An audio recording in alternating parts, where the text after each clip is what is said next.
Hi everybody, welcome to my YouTube channel. This video is especially for the students of class 10. Here I am discussing with the story The Passing Away of Bapu.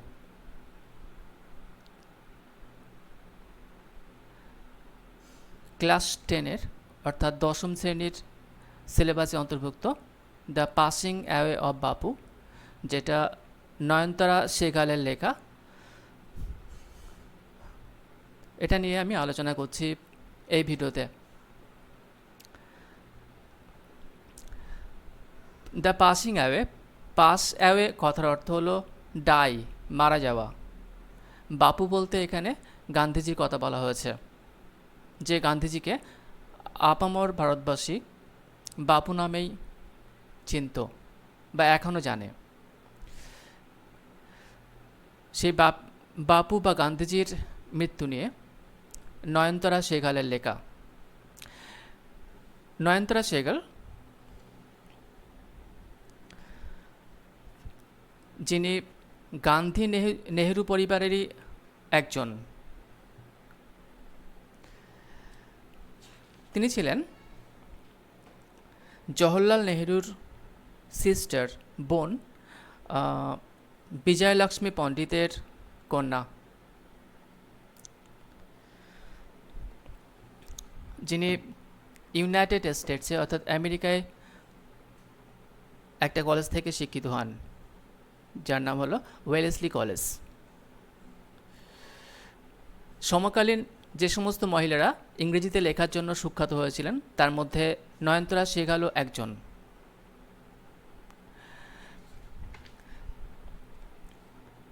নয়নতারা সেগালের লেখা prison and chocolate cake নামক একটা novel, তার একটা অংশ হলো the passing away of বাপু। আমরা এই গল্পে জানব যে বাপুজিকে যখন হত্যা করা হয় বা যখন তার মৃত্যু হয়, ঠিক সেই মুহূর্তে দিল্লিতে বা মৃত্যুর পরে মুহূর্তে সেই যেখানে থেকে তার মৃত্যু হয়েছিল, সেই এলাকার মানুষের মনের অবস্থা কী হয়েছিল। যে গান্ধীজিকে ভারতবাসী তাদের হৃদয়ে খুব বড় একটা স্থান দিয়েছিল, সে গান্ধীজির মৃত্যুতে শোকার্ত মানুষের অবস্থা বা মনের অবস্থা কেমন ছিল, সেই নিয়ে আমাদের text the passing away of বাপু। আমি এখানে টেক্সট পড়ব, ফার্স্ট ইউনিট নিয়ে আলোচনা করছে। এখানে ফার্স্ট ইউনিটে টেক্সট পড়ব, তার বেঙ্গলি মিনিংটা বলবো, আর সেই সাথে এর সাথে অ্যাসাইনমেন্ট থাকবে বা কোশ্চেন্স থাকবে, যে কোশ্চেনগুলোর আনসার আমি এখন দেব না, পরে এই ভিডিওর সঙ্গে আমি আবার কোশ্চেনটা অ্যাড করে দেবো এখান থেকে কয়েকদিন বাদে, এক সপ্তাহ পরে আমি কোশ্চেনের সাথে আনসারগুলো পরে জুড়ে দেবো, এসো এই ভিডিওটার সঙ্গে অ্যাড করে দেবো। এখন আমরা টেক্সট দেখে নিই। ফার্স্ট ইউনিট এর ফার্স্ট প্যারা।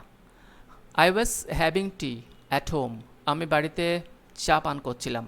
On the evening of 30th January 1948, 1948 সালের 30শে জানুয়ারি তারিখের সন্ধ্যাবেলায়। When I was called to Birla House, যখন আমাকে ডাকা হয়েছিল বিড়লা হাউসে, দিল্লিতে বিড়লা হাউসে লেখিকাকে ডাকা হয়েছিল। লেখিকা অর্থাৎ নয়নতারা সেগাল। বাই অ্যান আর্জেন্ট টেলিফোন, একটা আর্জেন্ট টেলিফোনে বা জরুরি টেলিফোনের মাধ্যমে। গান্ধীজি হ্যাড বিন শট, গান্ধীজিকে গুলি করা হয়েছিল। গান্ধীজি হ্যাড বিন শট, গান্ধীজিকে গুলি করা হয়েছিল। অন হিজ ওয়ে, তার পথে, ওয়ে মানে পথ, অন হিজ ওয়ে তার পথে, টু আ প্রেয়ার মিটিং, একটা প্রেয়ার মিটিংয়ে বা প্রার্থনা মিটিংয়ে যাওয়ার সময় পথেই তাকে গুলি করা হয়েছিল। আই ওয়াজ নাম্ব উইথ শক, আমি মর্মাহত হয়ে গেছিলাম। আই ওয়াজ নাম্ব আমি মর্মাহত হয়েছিলাম, উইথ শক, আঘাতে, বা এক কথায় আমি মর্মাহত হয়েছিলাম, as I got into the car, যখন আমি গাড়িতে উঠেছিলাম। At the Birla house, Birla হাউসে গান্ধীজির রিলেটিভস অ্যান্ড ফলোয়ার্স, গান্ধীজির আত্মীয়রা এবং অনুগামীরা, had gathered around his body, তার শরীরের চারপাশে জড়ো হয়েছিল। গ্যাদার মানে জড়ো হওয়া, হ্যাড গ্যাদার্ড জড়ো হয়েছিল, অ্যারাউন্ড হিজ বডি, তার শরীরের চারপাশে। রিলেটিভস মানে আত্মীয়, গান্ধীজির রিলেটিভস, গান্ধীজির আত্মীয়রা, অ্যান্ড ফলোয়ার্স, ফলোয়ার কথার অর্থ অনুগামী, বা এখানে ফলোয়ার্স আছে, অনুগামীরা। Followers had gathered around his body, তার শরীরের চারপাশে, তার দেহের চারপাশে জড়ো হয়েছিল, মানে যেখানে গান্ধীজির বডি শায়িত ছিল তার চারপাশে তারা জড়ো হয়েছিল। দেয়ার ওয়াজ সাইলেন্স ইন দ্য রুম, ঘরের মধ্যে ছিল নিস্তব্ধতা। অ্যাজ গান্ধীজি ব্রিথড হিজ লাস্ট, যখন গান্ধীজি তার শেষ নিঃশ্বাস ত্যাগ করেছিলেন। ব্রিথ মানে নিঃশ্বাস ত্যাগ করা বা শ্বাস প্রশ্বাস গ্রহণ বা ত্যাগ করা। গান্ধীজি ব্রিথড হিজ লাস্ট কথার অর্থ যখন তিনি তার শেষ নিঃশ্বাস ত্যাগ করেছিলেন। ওয়ার্ডস অফ বাপুজিস ডেথ, বাপুজির মৃত্যু সংবাদ, হ্যাড স্প্রেড, ছড়িয়ে গেছিল, থ্রু দিল্লি, দিল্লিতে, লাইক এ ফ্লেম, একটা অগ্নিশিখার মতো, ফ্যান্ড বাই ওয়াইন্ড, যা বাতাস দ্বারা তাড়িত হয়েছিল। ফ্যান্ড মানে তাড়িত হওয়া, ফ্যান্ড অ্যাকচুয়ালি ফ্যান কথার অর্থ পাখা, এখানে ফ্যানকে ভার্ব করা হয়েছে, বাতাস প্রবাহিত হওয়া বা তাড়িত হওয়া। ফ্লেম মানে অগ্নিশিখা, অগ্নিশিখার মতো বা আগুনের লেলিহান শিখার মতো সেটা ছড়িয়ে পড়েছিল দিল্লিতে। কোনটা? গান্ধীজির মৃত্যু সংবাদ। Sad groups of men and women, পুরুষ এবং মহিলাদের, শোকার্ত পুরুষ এবং মহিলারা, হ্যাড কালেক্টেড, জড়ো হয়েছিল, অ্যারাউন্ড বিড়লা হাউস, বিড়লা হাউসের চারিদিকে। Sad groups of men and women, শোকার্ত নারী পুরুষের দল, গ্রুপ কথার অর্থ দল, মেন অ্যান্ড ওমেন নারী পুরুষ, বা মেন কথার অর্থ পুরুষেরা, ওমেন নারীরা, স্যাড মানে এখানে শোকার্ত, হ্যাড কালেক্টেড জড়ো হয়েছিল, অ্যারাউন্ড বিড়লা হাউস, বিড়লা হাউসের চারিদিকে। শোকার্ত নারী পুরুষের দল বিড়লা হাউসের চারিদিকে জড়ো হয়েছিল। আউট অফ এভরি উইন্ডো, প্রত্যেকটা জানলার বাইরে, ওয়ান কুড সি, একজন দেখতে পাবে, ব্রাউন ব্লেয়ার ফেসেস, বাদামি আবছায়া মুখগুলো বা অস্পষ্ট মুখগুলো, মানে জানলা দিয়ে যদি কেউ বাইরের দিকে তাকায় তাহলে সে দেখতে পাবে বাদামি রঙের, বাদামি হয়ে যাওয়া আবছায়া বা অস্পষ্ট মুখগুলো। They did not make a sound, তারা একটা শব্দ করছিল না। দেয়ার ওয়াজ আনন্যাচারাল সাইলেন্স, সেখানে ছিল অস্বাভাবিক নিস্তব্ধতা। দেয়ার ওয়াজ, সেখানে ছিল, অ্যান আনন্যাচারাল, অস্বাভাবিক, সাইলেন্স, নিস্তব্ধতা। ইট ওয়াজ, এটা ছিল, অ্যাজিপ মানে এটা এমন ছিল যেন, অ্যাজিপ কথার অর্থ হলো যেন, টাইম স্টুড স্টিল, সময় স্থির হয়ে দাঁড়িয়েছিল, টাইম স্টুড স্টিল, সময় স্থির হয়ে দাঁড়িয়েছিল, ফর দোজ ফিউ মিনিটস, সেই কয়েকটা মিনিটের জন্য। The people were to stand, লোকজন স্তম্ভিত হয়ে গেছিল, wire to stand to speak, যে তারা কথা বলতে পারছিল না। লোকজন কথা বলতে স্তম্ভিত হয়ে গেছিল, বা তারা এতটা স্তম্ভিত হয়ে গেছিল যে তারা কথা বলতে পারছিল না। ইন দ্য বিগিনিং, শুরুতে। লেটার, পরে। দে ক্ল্যামার্ড ওয়াইল্ডলি, তারা উন্মাদ হয়ে হৈ হট্টগোল শুরু করেছিল। ক্ল্যামার মানে হৈ হট্টগোল করা, ওয়াইল্ডলি বন্যের মতো বা উন্মাদের মতো, তারা প্রচণ্ডভাবে বা উন্মাদের মতো হৈ হট্টগোল শুরু করেছিল। শাউটিং অ্যান্ড ক্রাইং, চিৎকার চেঁচামেচি করতে করতে। দে জসেল্ড ওয়ান অ্যানোদার, জসেল্ড অর্থাৎ ঠেলাঠেলি করা, দে জসেল্ড ওয়ান অ্যানোদার, তারা একে অপরকে ঠেলাঠেলি করছিল। ইন এ স্ট্যাম্পিড, দিশেহারা হয়ে ছুটতে ছুটতে। ইন এ স্ট্যাম্পিড, স্ট্যাম্পিড কথার অর্থ দিশেহারা হয়ে ছোটা বা পদদলিত করা, দিশেহারা হয়ে ছোটার মতো করে তারা একে অপরকে ঠেলাঠেলি করছিল। To break into the house, break into অর্থাৎ জোর করে প্রবেশ করা। To break into the house, ঘরের মধ্যে জোর করে প্রবেশ করার জন্য তারা দিশেহারা হয়ে ছোটাছুটি করছিল, অর্থাৎ তারা চাইছিল গান্ধীজির কাছে পৌঁছাতে, তাকে দেখতে। দে কামড আ লিটল, CALMED, কামড অর্থাৎ শান্ত করা বা শান্ত হওয়া। দে কামড আ লিটল, তারা একটু শান্ত হয়েছিল। ওয়েন, যখন। ইট ওয়াজ অ্যানাউন্সড দ্যাট, যখন এটা ঘোষণা করা হয়েছিল যে they would be allowed to see Gandhiji, তাদেরকে গান্ধীজিকে দেখতে দেওয়া হবে। They would be allowed to see Gandhiji, তাদেরকে গান্ধীজিকে দেখতে দেওয়া হবে। বিফোর দ্য ফিউনারাল, অন্ত্যেষ্টিক্রিয়ার পূর্বে। ফিউনারাল কথার অর্থ অন্ত্যেষ্টিক্রিয়া বা সৎকার, মৃতদেহ সৎকারের পূর্বে তাদেরকে গান্ধীজিকে দেখতে দেওয়া হবে। যখন এই মর্মে অ্যানাউন্সমেন্ট করা হলো বা ঘোষণা করা হলো, তখন তারা একটু শান্ত হলো। কাম কথার অর্থ শান্ত হওয়া। দে কামড আ লিটল, তারা একটু শান্ত হয়েছিল। যখন ঘোষণা করা হয়েছিল, when it was announce that they would be allowed to see, তাদেরকে দেখতে দেওয়া হবে গান্ধীজিকে। বিফোর দ্য ফিউনারাল, ফিউনারালের পূর্বে বা অন্ত্যেষ্টিক্রিয়ার পূর্বে। When one is faced with the shock of a loved one's death, যখন একজন সম্মুখীন হয়, when one is faced, যখন একজন সম্মুখীন হয়, with the shock, শোকে বা আঘাতে, with the shock of a loved one's death, প্রিয় কারো, loved one অর্থাৎ প্রিয় কেউ, ভালোবাসার কেউ বা প্রিয় কেউ, প্রিয় কারো মৃত্যুতে যখন একজন মৃত্যুর মুখোমুখি যখন কেউ একজন হয়, one whimpers, তখন সে বিলাপ করে। অর্থাৎ কোনো একজনের কাছের মানুষ যখন মারা যায় তখন সে বিলাপ করতে থাকে বা কাঁদতে কাঁদতে বলতে থাকে। কি বলে? What will become of me, আমার কি হবে, নাও, এখন, এখন আমার কি হবে, that he has left me, যে তিনি আমাকে ছেড়ে চলে গেলেন বা সে আমাকে ছেড়ে চলে গেল। যখন কারোরই নিকট কেউ, খুব কাছের কেউ মারা যায়, তখন সে কাঁদতে কাঁদতে বলতে থাকে যে এখন আমার কি হবে, যে সে আমাকে ছেড়ে চলে গেল। This was surely the question uppermost in the mind of the mourning people. শোকার্ত মানুষের, আপামর শোকার্ত মানুষের মনে এটাই ছিল নিশ্চিতভাবে সেই প্রশ্নটা।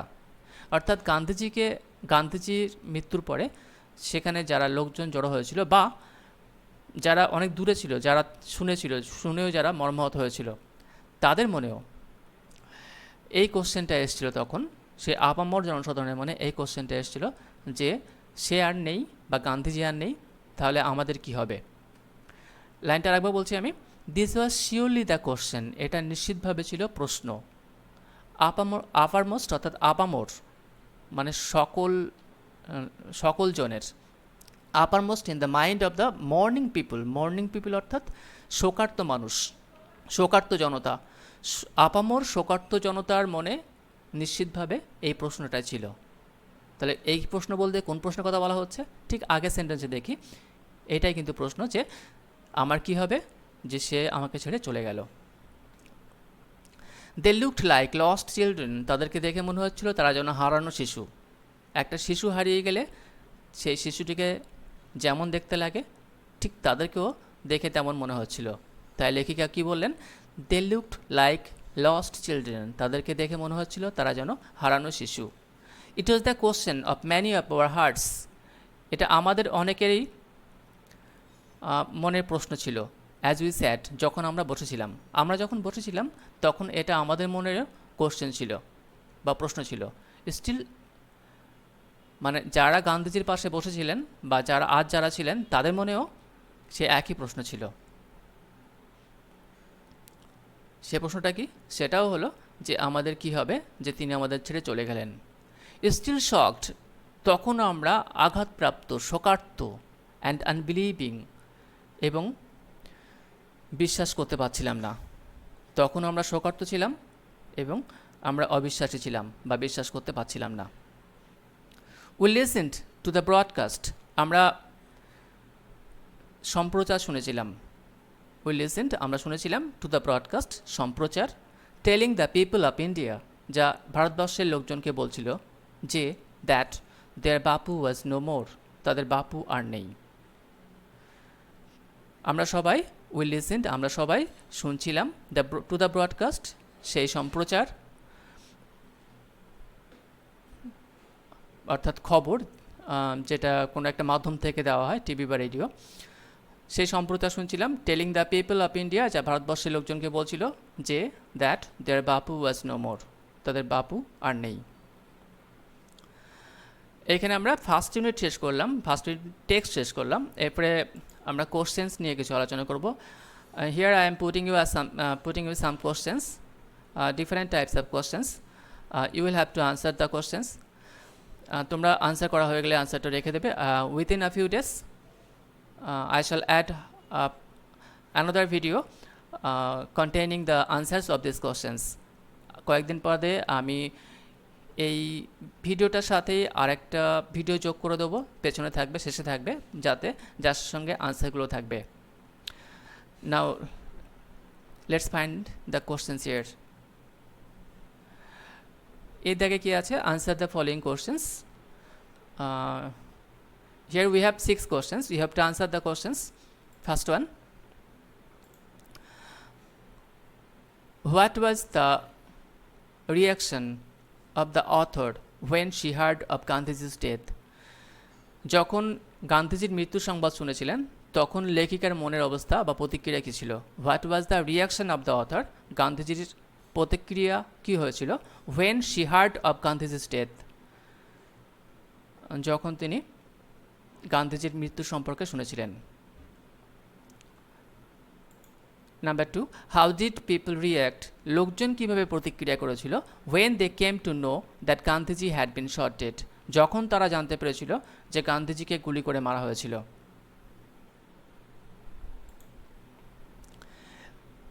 Third question, what might be the question? কী হতে পারে সেই প্রশ্নটা? That came into the minds of the mourning people, যেটা শোকার্ত জনতার মনের মধ্যে এসেছিল, সেই কোশ্চেনটা কি হতে পারে? Question number 4, how did the news of Gandhiji's death spread? গান্ধীজির মৃত্যু সংবাদ কিভাবে ছড়িয়ে পড়েছিল? Question number 5, why did the people look like lost children? লোকজনকে বা মানুষজনকে হারানো শিশুর মতো মনে হচ্ছিল কেন? Question number 6, why was there silence in the Birla house? Birla হাউসে কেন সাইলেন্স বা নিস্তব্ধতা বিরাজ করছিল? নাও question number B, here you have to complete the following sentences. Here I am putting a few sentences. I think there are 8 sentences for you, and you have to complete each of the sentences, and in such way you have to complete them that they may become a complete sentence. Now first one, এগুলো তোমাদেরকে complete করতে হবে text থেকে information নিয়ে, এবং এমনভাবে complete করতে হবে যাতে করে এটা কমপ্লিট সেন্টেন্স হয়ে যায়, যেন সেন্টেন্সের কোথাও ভুল না হয়। First one, the author learned about Gandhiji's death through. Author শিখেছিলেন, দ্য অথর লার্নড, অথর শিখেছিলেন, বা লেখিকা শিখেছিলেন না, জেনেছিলেন, এখানে জেনেছিলেন হবে।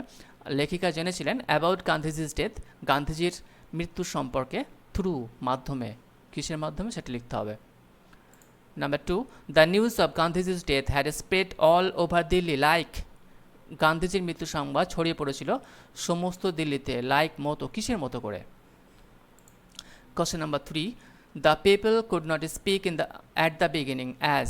শুরুতে লোকজন কথা বলতে পারছিল না যেহেতু পরে কি লিখবো আমরা? Question number 4, the people around the Birla House, Birla হাউসের চারিদিকে লোকজন were pushing one another, একে অপরকে ঠেলাঠেলি করছিল, টু ড্যাশ, টু এর পরে কি লিখব? The announcement was made to, announcement করা হয়েছিল, এবার কি উদ্দেশ্যে? Number 6, the announcement was that, অ্যানাউন্সমেন্টটা ছিল যে, মানে অ্যানাউন্সমেন্টটা কী ছিল সেটা লিখতে হবে। Number 7, the broadcast was telling that, broadcast বা সম্প্রচার বলে দিচ্ছিল যে, কি বলছিল? Question number 8, at the death of a loved one, একজন প্রিয় কারো মৃত্যুতে, ওয়ান মন্স সেইং, একজন বিলাপ করে, বলতে বলতে, কি বলতে বলতে? Now question number C, here you have to find out the words which mean the following. Here I am putting 6 words or phrases. You have to find out the meaning of them and replace them with the words from the text. Now let's look at the words or phrases. এখানে তোমাদের জন্য 6টা word বা phrases আছে। এইগুলো যা meaning, সেই মিনিংয়েরই word text থেকে খুঁজে বার করে লিখতে হবে। আমি এইগুলোর মিনিং বলছি না, এগুলো তোমরা একটু চিন্তা করবে, পেয়ে যাবে, বুঝতে পারবে। First one, shocked. Second one, to demand something in a loud voice. Third one, to push while moving forward in a crowd. Fourth one, a sudden rush of a crowd of people. Fifth one, cremation. Sixth one, announcement through radio. আমি পরে answer বলার সময় এইগুলো meaning বলে দেবো। তাহলে আমরা এইখানে শেষ করছি। তোমরা আনসারগুলো করে নাও, আমি কয়েকদিনের মধ্যে আনসারগুলো এর সঙ্গে জয়েন করে দেবো। Now thank you everybody.